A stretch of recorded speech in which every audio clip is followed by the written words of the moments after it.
Hello, hello, hello. Welcome to another episode of the GSMC Wrestling Laureate Podcast. I'm your host, Eric, and just get ready for another action-packed podcast. Look, happy to be here. Happy to see, all your guys' beautiful faces. If you're looking at me and I'm looking at you, not to get awkward or anything. But like I said before, thank you for tuning into GSMC Wrestling Laureate Podcast, brought to you by the GSMC Sports Network. We have a great show for you today. We're gonna start off talking about just like Thursday Night Wrestling review. We have Ring of Honor, TNA, and then we're gonna kick it off to some a WWE SmackDown preview. It's gonna be a good one tonight. You guys probably think it started just like 4 minutes ago. Um, but we also have our wrestling news roundup to kind of cap it all off, and a little bit about Vince McMahon and the news about TKO. Like I said before, we have a pretty awesome show. Before I start, I would like you to like and follow the show, of course. We get a number of questions from the viewers that come in during the show. So to ensure that your question gets read on air, I ask you to use the tips or donations link at the gsmcpodcast.net with your questions. Just put your questions up at the top so I can see it, so we can have a nice little back and forth convo. And also, a nice little engagement, so I'm not, babbling the whole time about how I feel. I want to know how you feel too. Yeah, don't be afraid to, drop a message in my DM. Mom, I'm just kidding. Uh, again, the link is at gsmcpodcast.net. Um, with that being said, we have our Thursday night wrestling review. All right, we're kicking off with some TNA. Like I said before in the last podcast, this concept of an 8-4-1 match is actually kind of cool, and I wish that other wrestling promotions would kind of adapt to it. WWE, but let's just get started. So the winner was it was a match among TNA knockouts. The winner faces Jordan Grace for her championship. It's kind of like for the number one contendership. So, at the beginning of the match, Ash by Elegance was replaced by Steph D. Launder. This was kind of like a huge, like little like bombshell. Like, oh man, because especially with Ash by Elegance, like having such a great like she's had such a good push. She has this momentum. This is, I think, her fourth match, but all in all, like I thought that I was surprised when she got out of the match. I was like what's going on here? And then you have this girl come in, and she later wins the match. But at first, as a viewer, you're kind of shocked. You're like, "Whoa, that's crazy." Rosemary, Danny Luna, Zaya Brookside, and Steph D. Launder advanced. So now you have a fatal four-way match between the superstars. And out of nowhere comes in Matt Cardona, and with his interference, he helped Steph D. Launder actually win the match. And he actually attacked the Rosemary, which is kind of weird. Like, I don't know if it's just WWE, but like usually like the men don't really attack the women, or I don't know. And I'm not saying, I'm not, no judgment here, but it was just kind of interesting to see that. I remember, like I saw it and I was like, I had to like take a double check. I was like, wait a minute. Like I replayed it. It popped up on my Instagram and I was like, what? That's crazy. But I mean, whatever helps you get the dub. You know, it doesn't matter if you win by an inch or a mile. Winning's winning. Any of you guys are the Fast and the Furious fans?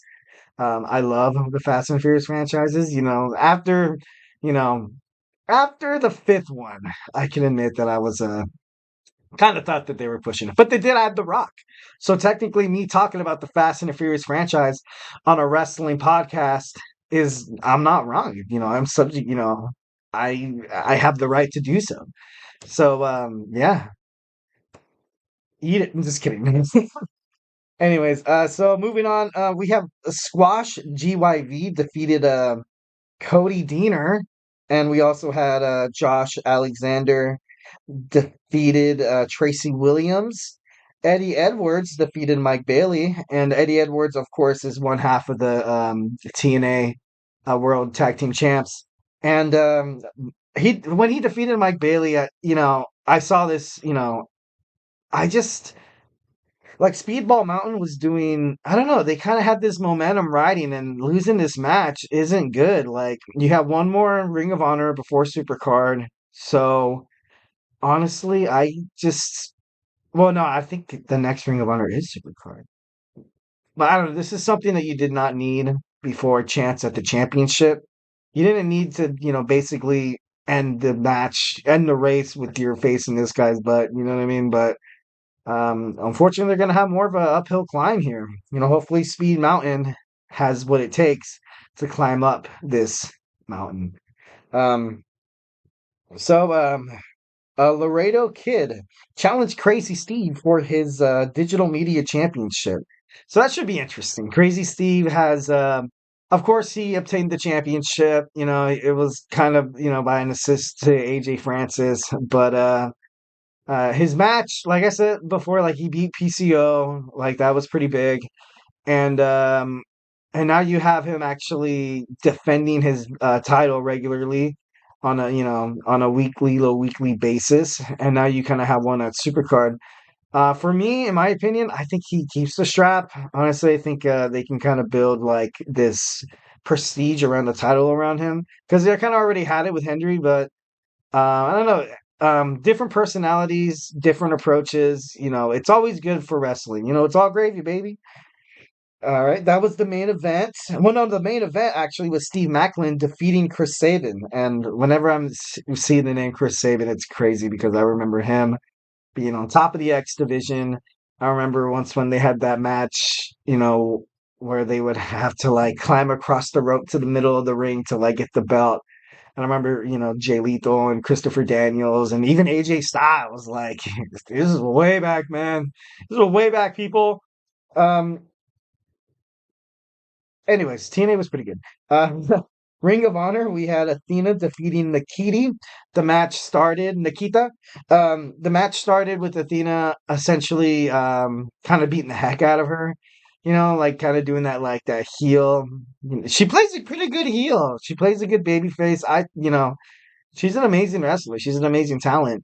And honestly, with Sheeta breathing down her neck, it's going to be hard for her to keep that Ring of Honor Women's Championship. So at first, I was super, super confident that she would. But with all the weeks, and all the momentum that Sheeta has built, I wouldn't be surprised if the title changed hands here. Honestly, maybe it'd be a nice little switch up for Ring of Honor. Usually, like when wrestling wants to kind of spark new audiences. Like, let's just face it, like if you just had the same people winning and winning and winning and winning over and over again, that's not going to be really appealing to the customers. Uh, you know, foreshadowing the basically the wrestling universe. So you got to surprise us. You got to keep us hooked. Like this is day one stuff ish, guys. Expect, speaking to the creative team, but y'all don't need my opinion. Well, maybe you do. That's the reason why you're watching. Well, no, you don't need my opinion. I like use the tips and donations. Like, I want to hear you guys' opinions too. This isn't just a one side battle. Remember that. Anyways, moving on. So we have Griff Garrison and Cade Carter defeating Cash Jordan and Victor Castella. Um, Dalton Castle defeated Nick Camarado, and Castle was event. Johnny TV came out and did his due diligence, and him and Valkyrie ended up, like kissing over his prone body, which was, classic not WWE, classic wrestling heel. The guy gets the girl, kind of like an Edge and Lita kind of thing, where they have each other's backs, and it's kind of not annoying, but like every single one of them are going to be interfering in each other's matches just so the other one can get the upper hand and probably win the match. So expect a lot of that happening in the future with Johnny TV's content, contests.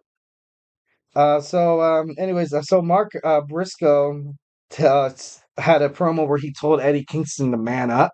He told Eddie Kingston to man up. Eddie Kingston recently lost his Continental Championship on AEW against Okada. But I don't know. Okada's a really good individual. He's a really good wrestler. So I don't think he should hang his head too low. He's gonna hang his head high. You know what I mean? Like if you had to lose to somebody, let it be Okada. Like that doesn't take away from your legacy. It doesn't take away from your abilities to facilitate matches in the ring. Eddie Kingston just needs to the past is the past, title's gone, but you still have the Ring of Honor Championship title. So you have to, well, you still have not the championship, but he has the title for Ring of Honor. And it's to the point where the great champions say this over and over again. You celebrate a victory. Your losses, although they come hard, they're not. You don't lose, and you don't dwell. You don't dwell in that loss, and you don't feel sorry for yourself. You have to pick yourself back up, and you have to learn from your losses, guys. That's life basic 101 right there. So I think Eddie Kingston would. I think he's going to pick up the win here. I really do. Also, so Kyrie Hogan defeated Diamante. Also, Evil Uno defeated JD Drake. Evil Uno, that's an interesting name. Like, I don't know why I automatically thought of the Uno card game you're playing. And, you obviously have the red, blue, yellow, and green, and then you have the color wheel card. But what if there was like a card that just said evil, and then like something crazy happened? No, I'm just kidding. No, that's like that'd be on some weird horror movie that honestly I probably wouldn't even buy tickets to see, to be honest. It's my own creation and I already hate it. All right, moving on. So the men's world tag team champion Kyle Fletcher retains his title against Blake Christian. And we kind of all knew this was coming. Kyle Fletcher has been a pretty good world TV champion for the most part, and I think he's probably going to have the strap on him a little while longer. Who knows who's going to, who is he going to face in the future? Like I said before, TNA is approaching Rebellion. Ring of Honor's approaching the Supercard. So it should be interesting to see what all the following weeks heading toward those pay-per-views. So it's gonna get juicy. It's gonna get good. All right. So don't go anywhere. Our next segment, we're going to talk about WWE SmackDown preview. And it's on there twice. Not because I forgot to erase the first preview. It's because it's that damn good. I'll see you after the break.